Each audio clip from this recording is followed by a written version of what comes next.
O, di ba?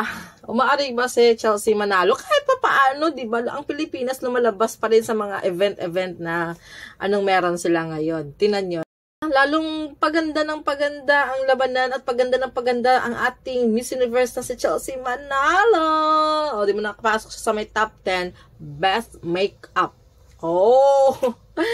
Actually, nakikita naman talaga natin kay Chelsea Manalo may makeup or wala. Sabi ko nga, maganda talaga siya.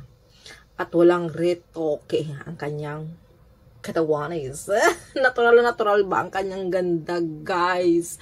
And of course, nakakatuwa dito yung binibiro siya ng isang afam na looks not good daw. Ang pag-lipstick niya na paglagay niya ng lipstick kay Miss Universe Mexico.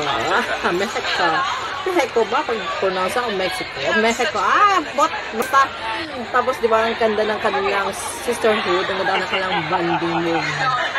Ay, makikita naman talaga natin na si Miss Chelsea Manalo ay napaka-sweet na bata.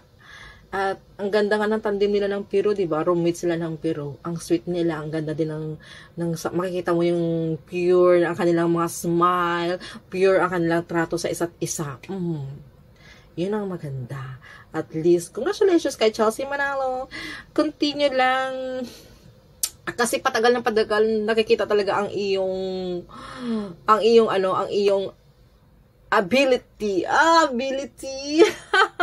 O di ba nga sabi nga si Catriona Gray nga, ang taas ng hope niya talaga makapasok ka sa top 10. Walang imposible yan. Pilipinas pa. Basta yun lang guys, no. Ano talaga ako, basta para sa akin talaga, positive ako eh. Ando na, naniniwala ako sa kakayahan talaga ni Miss Chelsea Manalo. Kaya, go, go, go, Pilipinas!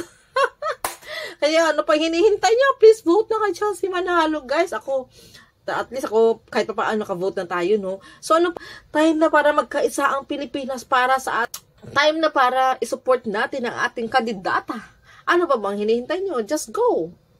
Bye!